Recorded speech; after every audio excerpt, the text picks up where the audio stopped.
Contador Curiel, lo saco del presupuesto y le pregunto a propósito de política cambiaria, si quiere, su preocupación constante a propósito del precio del dólar. Usted ha señalado que se debe actuar sobre la política cambiaria y no tanto en lo que es la contención de precios o la estabilidad de precios. Este acuerdo que se acaba de concretar entre el Ministerio de Economía y el Banco República para, bueno, de alguna manera inyectar en plaza unos 400 millones de dólares.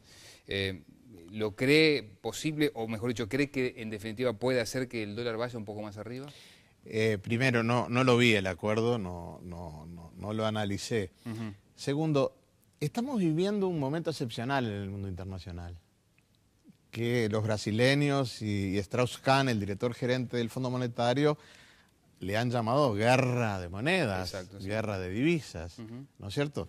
Es que en los hechos, cuando los países entran en crisis, uno de los elementos que usan son devaluaciones y a veces fuertes devaluaciones, ¿no es cierto? Europa y Estados Unidos le están pidiendo permanentemente a China que aprecie el yuan para poder tener un intercambio comercial más equilibrado. Hace años que ocurre esto y los chinos a veces gradualmente aprecian un poquito, pero muy mínimo y no tiene consecuencias. Con esto lo que quiero decir es que la política cambiaria es importante. Segundo, es importante para la competitividad. Para la competitividad hay una cosa que es vital, que es las innovaciones, el progreso técnico, la formación de recursos humanos. Eso no está en discusión, ¿no es cierto? Pero yo necesito una política cambiaria, sobre todo después de las experiencias que tuve. Yo tuve la experiencia de la tablita. Mirá cómo terminó, con crisis financiera. Tuve la experiencia del atraso cambiario que empezó allá por el 91, terminó en otra crisis financiera en el 2002, ¿no es cierto? Entonces, y siempre dije que la política cambiaria tenía que ser estrictamente, darle prioridad a la competitividad. Por favor, no estoy contra atender la inflación, creo que hay que atenderla. Hay diversos mecanismos, hay que analizar concreto cuáles son las causas. A veces tengo una inflación de costos, a veces tengo una inflación de demanda, a veces tengo una inflación de expectativas. Tengo que jugar con esto. Sobre la política cambiaria, lo que ha ocurrido en los hechos es que el gobierno ha hecho un gran esfuerzo para que no haya oscilaciones bruscas, para que no haya una gran volatilidad. Eso es bueno, es positivo y se hizo bien. Pero en los hechos, el dólar vino bajando. Y si baja, me afecta la competitividad. ¿Cuándo no me afecta? ¿Qué es lo que ha ocurrido durante este tiempo? Que en algunos rubros los precios internacionales fueron muy altos. Claro. ¿No es cierto? Y por el otro lado, que el real brasileño se apreció más que el peso uruguayo. Entonces, mi principal comprador es Brasil. Entonces, con el real apreciado, yo tuve la facilidad de poder venderle a Brasil más los precios internacionales. Pero tengo todos otros rubros donde yo además en las exportaciones quiero meter valor agregado, o sea, quiero meter empleo, quiero meter contenido tecnológico, alta y media tecnología. Esto es clave en el mundo internacional de hoy. Y allí el tipo de cambio no es un tema menor. Cuando vendo lana, en vez de vender tops o textil o lana lavada, estoy vendiendo lana sucia. ¿Por qué? Porque si yo quiero meter valor agregado, el tipo de cambio no me es suficiente. Ahora, Entonces desde ese punto de vista, para mí la política cambiaria tiene que jugar para la competitividad. ¿Qué es lo que está ocurriendo? En junio, el gobierno dijo, queremos un tipo de cambio entre 21 y 22. Exacto. Generó expectativas. El dólar se levantó. Las expectativas son muy importantes. El otro día la Copom resuelve levantar un cuarto de punto la tasa de referencia de interés. Un cuarto de punto no hace nada, no influye absolutamente para nada. ¿Qué es lo que influye? Influye sobre las expectativas.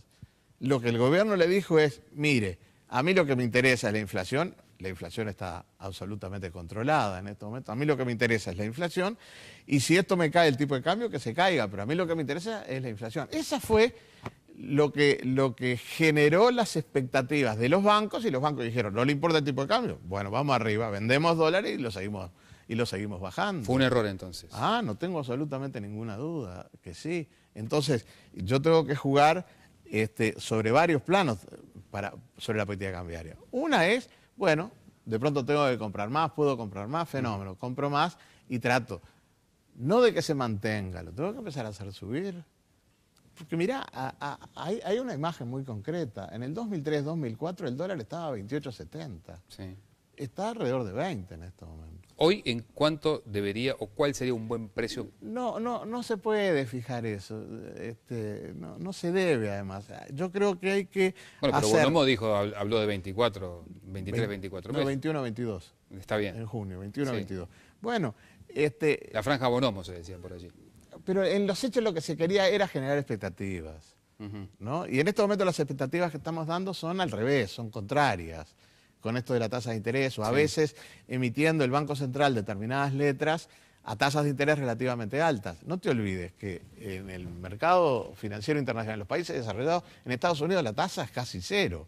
Entonces yo vengo acá, traigo los dólares, los vendo, los pongo en pesos, en un periodo determinado, si el dólar se queda o sigue bajando, retiro los pesos, vuelvo a comprar los dólares y de pronto el dólar me dio 10, 12, 14%, andás a ver cuánto me dio. Ahora, el equipo económico no parece tener intenciones de dar este tipo de señales. Entonces, ¿no debería ir por otro camino y tratar de mejorar la competitividad de los sectores, como por ejemplo con algún tipo de exención tributaria, aportes patronales, tarifas? Todo eso se puede hacer, todo eso se puede hacer. ¿Y no se debería hacer ya a esta altura? No, yo creo, se puede hacer, yo no estoy en contra de eso. ¿No sé por qué? Porque en un país pequeño como Uruguay las exportaciones son absolutamente claves, ¿no es cierto? Entonces yo no puedo jugar contra las exportaciones.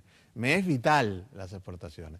Pero yo jugaría antes que nada con la política cambiaria. Bien, ¿qué haría? Bueno, Curiel, ministro de Economía hoy. yo no voy a ser ministro de Economía. Bueno, no, está bien, pero en esencia, compraría más, Ajá. Mayor intervención en el mercado. sin duda. Y trataría, no haría lo que hice con lo de la tasa de interés, lo haría al revés. No haría lo Bajar, que están subir. En vez de las letras de tesorería tener altas tasas relativamente altas tasas de moneda nacional, tampoco lo haría, ¿no es cierto? Y bueno, puede llegar un momento. Tú lees los informes de la CEPAL. Lo que te está pidiendo todos los días es que regules la entrada de capitales. Brasil le puso impuestos, ¿no es cierto? Colombia lo había hecho, Chile lo hizo en algún momento, le puso encaje. Pongamos algún instrumento para limitar la entrada de capitales. No la inversión directa extranjera, bienvenida a la inversión directa extranjera, sino la entrada de capitales de corto plazo, que son normalmente especulativos, que vienen a ganar rentabilidad en el corto plazo y que al país realmente no le beneficia en este momento porque me está tirando para abajo el tipo de cambio. Contador, y usted que es un hombre de confianza en cuanto a números para el espacio 609, si se quiere, para el MPP, ¿no lo ha conversado directamente con el presidente Mujica? ¿Sobre la política cambiaria? Sí, en particular sobre este tema. ¿Sobre política cambiaria? Sí. Innumerables veces antes de ser presidente. ¿Después de ser presidente? No. ¿Por qué? No se ha dado. ¿Se dará? No lo ha buscado tampoco, digamos. ¿Quién? ¿Usted? No, claro que no. Yo soy senador, cumplo mis funciones de senador como corresponde. No, bueno, pero Pepe, mirá que... Él sabe lo que yo pienso. Innumerables veces hemos hablado de estos temas, cuando era ministro de Ganadería, cuando volvió al Senado, cuando fue candidato, muchas veces. Bien.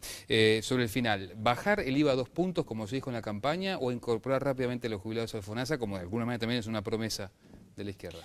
No sé si esa es realmente las opciones. En el programa nosotros dijimos de bajar 2 puntos el IVA. Sí. A mí me preocupa otra cosa. A ver. 1.300 millones de dólares anuales de exoneraciones fiscales. Parece extremadamente alto. De pronto yo puedo bajar los 2 puntos de IVA y si bajo un poquito las exoneraciones fiscales, de pronto además de poner a los jubilados en el FONASA, pongo a los niños, me preocupan mucho los niños de aquellas personas que no son trabajadores formales y que por lo tanto no aportan. Los quiero tener a los niños también en las mejores condiciones, porque acá tengo el gran problema que yo tengo es que esta sociedad tiene tasas de natalidad más altas en los sectores pobres, esos sectores pobres tienen problemas de alimentación, pueden tener problemas de educación, van a tener problemas de trabajo mañana. Entonces para mí eso es una prioridad vital, absolutamente vital. Y de pronto integrarlos al FONASA a esos niños también es tan o más importante que integrar a los jubilados. Pero mi financiamiento para eso, de pronto es bajar, no tengo por qué bajar mucho, para que ustedes tengan una idea, se exonera de impuesto a la renta, a las actividades económicas, el 60% de lo que hoy se cobra por el impuesto a la renta de las actividades económicas. De pronto, en vez de 60, lo bajamos un poquito y conseguimos financiamiento para resolver estos temas. Bien, en el final del estribo, ahora sí, brevemente, ¿cree que puede tener una consecuencia política para el Frente Amplio el caso Gonzalo Fernández? No, yo creo que no. Yo creo que no, yo creo que sale bien de la comisión investigadora del Parlamento, creo que sale bien de la comisión investigadora del Frente. Y le diría una frase. A ver. Gonzalo Fernández fue un hombre extremadamente importante para el gobierno de Tabaré Vázquez. Extremadamente importante.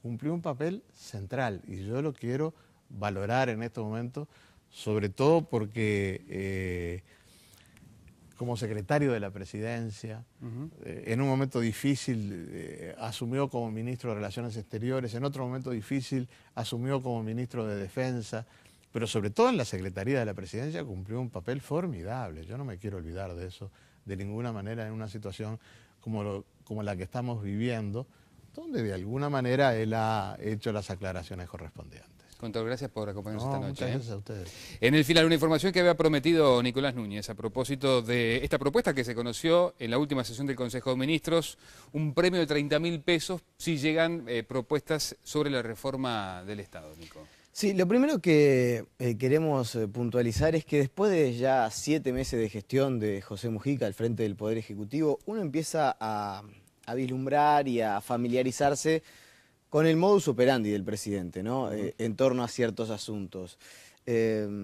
Nos confirman que este tema efectivamente fue mencionado en la reunión del pasado martes allí en Suárez y Reyes, Consejo de Ministros que fue el martes porque el lunes fue feriado. Sí, sí. Pero yo no sé si es tan firme la intención. Me parece que lo que quiere Mujica es instalar un tema en la agenda y provocar un debate en la opinión pública. Nadie nos descarta que efectivamente esta propuesta de pagar unos 30.000 pesos ante aquellos proyectos para mejorar la reforma del Estado se pueda llegar a efectivizar. Nadie lo descarta. Pero lo que sí, nadie lo descarta, pero lo que sí nos dicen es que en verdad hay por detrás una intención de romper con ciertos cooperativismos que desde el gobierno se están enfrentando en el diálogo sindical y en especial en el diálogo con COFE. Sí, un modus operandi de Mujica que otro lo hacía siendo senador de la República, ¿no? Tirar ideas para que la gente debata. No está definido entonces. Claro, lo que nos decían es que en la reunión del Consejo de Ministros se mencionaron cerca de 10, 12 propuestas con relación al tema de la reforma de Estado. El tema del pago de los 30.000 pesos estuvo sobre la mesa, se mencionó al pasar, pero ni siquiera se llegó a abordar, no se estableció cómo se podría llegar a hacer, nada. Simplemente se mencionó la cifra y se mencionó la posibilidad. Lo que sí nos dicen es que hay una obsesión por parte del gobierno y es introducir el tema del pago por productividad. El hecho de repartir las utilidades que generan las distintas reparticiones de los organismos del Estado, ese sí es un objetivo central de la administración Mujica y en ese sentido se han dado y se van a ir dando pasos para que esa sea una práctica por parte del gobierno. En el final, brevemente, se habló también de Biblioteca Nacional, el caso de Biblioteca Nacional que está generando, digamos, ciertos cuestionamientos en el gobierno, ¿no? Lo que nos dicen es que es un caso paradigmático del corporativismo que se enfrentan algunos sindicatos. Brevemente lo contamos. El directorio de la Biblioteca Nacional decidió repartir entre los funcionarios que entendía se merecían por su actuación y por el servicio prestado las utilidades que se habían generado durante el pasado ejercicio. De 107 funcionarios que hay en la Biblioteca Nacional, 97 entendió el directorio que debían cobrar en distintas escalas un premio por el trabajo desarrollado. 10 funcionarios quedaron excluidos de este pago, de este premio que quería dar el directorio de la Biblioteca Nacional. Ante esta situación, cuando el sindicato se entera de que efectivamente se va a pagar a 97 y no a los 107, se intima a los funcionarios a aportar lo que reciban por premio a un fondo común y luego repartir ese total entre los 7 funcionarios de manera equitativa y de manera igualitaria para cada uno de los trabajadores.